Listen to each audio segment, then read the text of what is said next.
morning, everyone. I'm Chelsea. And I'm Bianca. And welcome back to the PreService PODSQUAD podcast.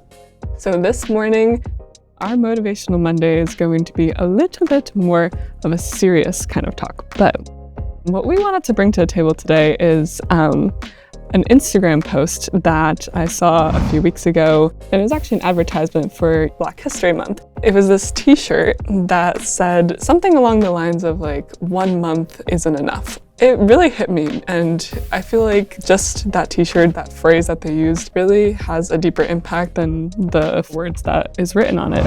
Our motivation for you all today is just to be conscious of the information that you are going to be teaching your future students and realizing that diverse cultures is like rich and, cultural wealth, linguistic wealth, familial capital is something that we always want to be thinking about. So we hope that you have a pen and paper in hand, or if not, hopefully you can go back and listen to this episode because we are going to be talking about what we should be celebrating every month of the year and what we should be educating our kids about. And then maybe also talking about how each of these months maybe need to be celebrated for more than just 1 month.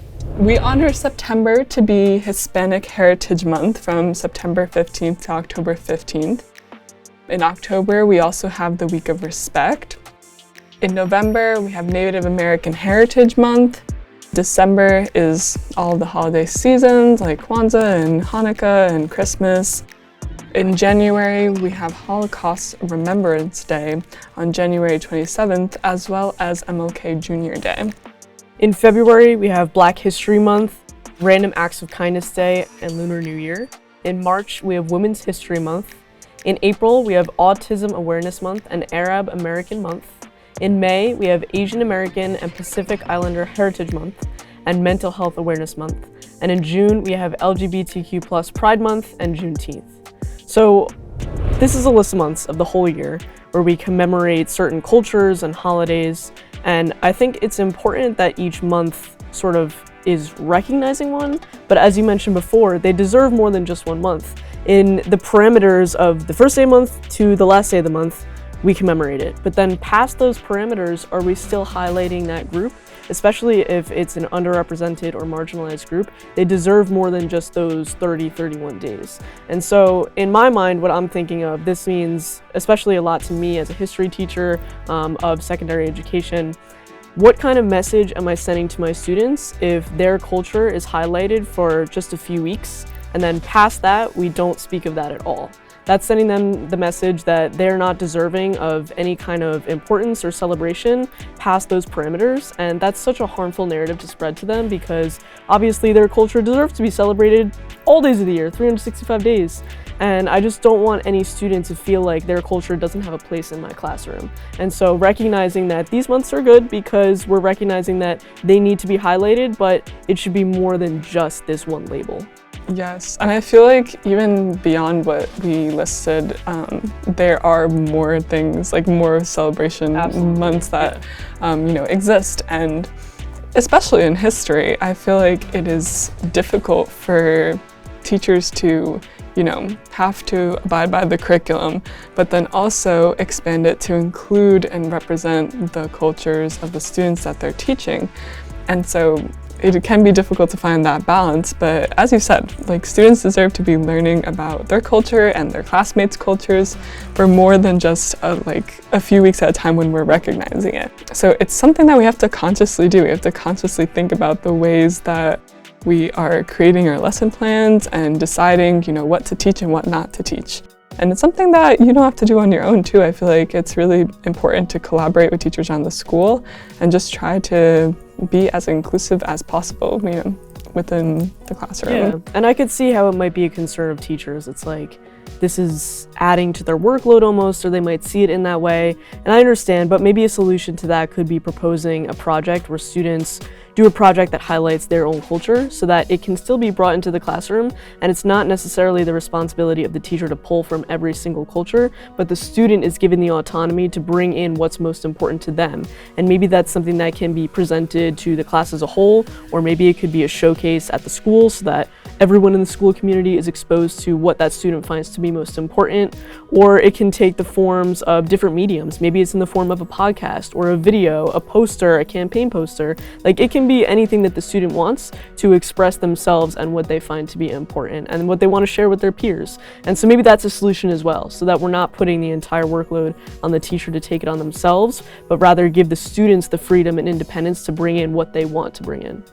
I think that is a great idea, especially when you give students choice and you let them express themselves in whatever way they see fit. It adds so much value to the work that they're doing because they feel connected to what they're learning. I feel like it's cool to work with other teachers in the building too. I know in high school we would have like international food, like culture days, and everyone would kind of just bring food that like their family cooks at home, or that maybe that they just really liked too. But it was such an easy way to learn about other people's culture, and very, very like low stakes, that everybody loved it, and we were all able to join in and celebrate each other together. But I feel like even as a future math teacher, I feel like this is still important, and I think about that a lot, about how history, like human history, intersects with math, because a lot of people think that math is just numbers and sort of like calculations, but the thing is that math comes from humans, like comes from human history, and students need to know that there is like a whole background to learning math, and it's not just history is not just associated with history class. So I definitely hope to do that in my own future math class. But one thing that I saw online of a teacher doing was she had a bookcase in her classroom, and she was an English teacher, but she was saying that like her district doesn't allow her to teach certain books. So instead of, like fighting that, what she did was she put a bookcase in her classroom, and she had the district's policy printed out and pasted on the side of the bookshelf saying like what she was expected to uphold. But then she would assign projects where students could write about whatever book they wanted, and many students would choose books that were on her bookshelf. And in that way, she was able to still follow the district's policy, but also, expose students to more like diverse readings and diverse authors. And I just think that this is like such a genius idea, and I definitely aspire to have a bookcase in my classroom, even though I'm teaching math, which I feel like is a little bit not traditional, but I think that's like a good way to like send a message to your students that, you were there for them, and like you were there for their entire identities, and you're not there to just teach your content area. But yeah, I think having a bookcase in your classroom is a great idea with like diverse authors, diverse readings. Even children's books is cool. I know I took a class called LGBTQ Issues in Education, and we talked a lot about, this debate going on of how elementary schoolers can't be like looking at like drag shows, or like, they're gonna be turned gay or whatever, people seem to think. But having children's books that talk about like different family structures, or just like how we're all different in our own ways, is a great way to engage students. Like, they're easy reads, and it's something that they could do after an assessment or if they're done with their work. And it's a great way to like give them an extra assignment that's pretty easy and still like very educational. Also a way that you can be like, hey, if you do this, I'll give you an extra point on your next homework assignment or something like that. Absolutely, and I love the idea of the bookcase, because I think that incorporates what we were talking about before by giving students the choice of what they want to explore more. So maybe they would pick a book that represents them and what they see in themselves, or maybe they would choose a book that is representing people who are different from themselves, so that they could explore what it looks like to come from a different background or culture. And so I think that's a really cool idea, and like I said, it incorporates like that student autonomy of what they want to learn, and that's really important as well. If students have a choice and a say in what they're exploring and learning, then they're likely going to be a little bit more motivated to do so, because it's not us telling them what they need to do, they get to choose. And so that's really important as well. And I think something that stems from this is the whole idea of activism and advocacy, and something that I think is really important for us to do, and I think this spans across all grade levels, is that we need to equip our students with the skills and experiences they need to be advocates in their local community.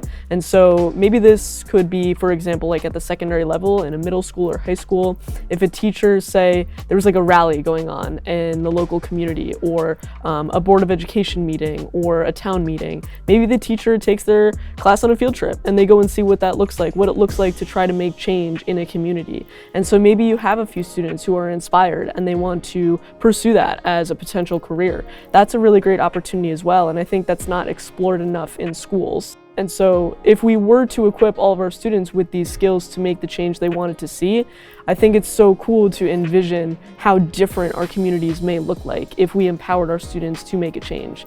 I think the school system can sometimes be a little monotonous of just sort of going through the routine and checking off the boxes. And so if we try to break away from that a little bit and empower our students to have their own voice, which we've touched on a lot already, then I would love to see what our communities would then change into looking like if our students felt as if they had a voice and had power in the decisions and things that were going on in their local area. That's such a great idea too, and I feel like sometimes field trips and like those sort of excursions are almost frowned upon because it is difficult to like take students somewhere and like have teachers watch them, and it's a lot of logistics to figure out, but to think of like the educational benefit for the student, it outweighs any sort of work that you're gonna have to do to get them to wherever. Yes. And if that's maybe like a complicated thing that seems like a lot to organize, maybe you work with a couple of other teachers in your building to kind of take the workload off of each other, and maybe a bunch of classes go to, you know, some kind of rally or protest. And so, I don't know, I think that I would love to see that more in our schools. Yeah, I think it has a lot to do with like viewing education and teaching as something that we have to do holistically and keep the whole child in mind. And that, you know, students are not just coming to school ready to learn, ready to get into it, and like they're ready to hear everything you have to say about whatever you're teaching. Like there can be other things going on, or like things that they want to learn about, that you kind of have to tune into their emotions and their like how they're feeling every single day, and try to provide like a space for learning and teaching where number one, you can learn and teach each other, but number two, you're considering like all aspects of their identity and just like how they're doing, like their wellness, their well-being. And I feel like that will be successful. I think it's also easier said than done. Oh, absolutely. You know, we're proposing these ideas, and maybe this is something that you try to take into your own classroom, and maybe it's a project that takes a few years to work up to, but I think that's okay. And if you do eventually get it off the ground, I think it would be very impactful. Yes, I think just one last thing I do want to say about, you know, talking about 1 month isn't enough. I think that we should capitalize on students, you know, cultural identities, like all intersecting aspects of their identity. But I also find that this is something that a lot of our like stores will capitalize on, which is not like, I find that to be a little bit unacceptable. Like I know that when you walk into Target, like in the month of June, you see all like the like pride flags and, you know, a bunch of different merchandise that they're trying to sell specifically like for that month just to make profit off of like things that people are celebrating. But I think the lesson in teaching this to our students, that it isn't enough to just be talking about this 1 month, that, you know, the whole year we should be talking about like Indigenous Peoples Day, or in the history of Indigenous people, or, you know, any other example. And it's kind of hard to do that when we have external factors teaching them otherwise. Yeah. It's like, oh yeah, we're gonna buy pride shirts because we're really like, we want to be an ally, or we are part of the community, we want to support it. But it's like, it's hard not to fall into these tropes that exist in our society, and teachers have to be like activists in their own ways in like trying to change that. Absolutely. We've made a lot of change and a lot of progress, but there's still so much work that needs to be done. And a lot of that work will be done by our future students. And so we need to definitely shape those generations into making the change that we want to see. Yes.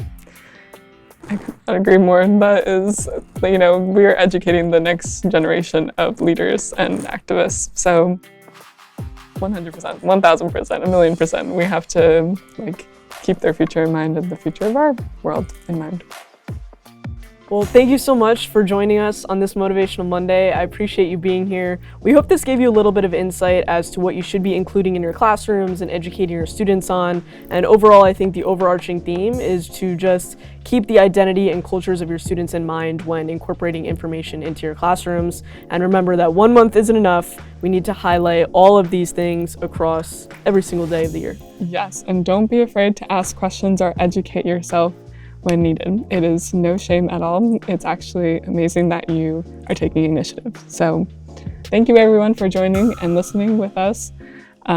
We hope to see you next week. We're so excited for our next main episode, and we are sending you into this Monday with positive sunshine vibes. So happy Monday, everyone.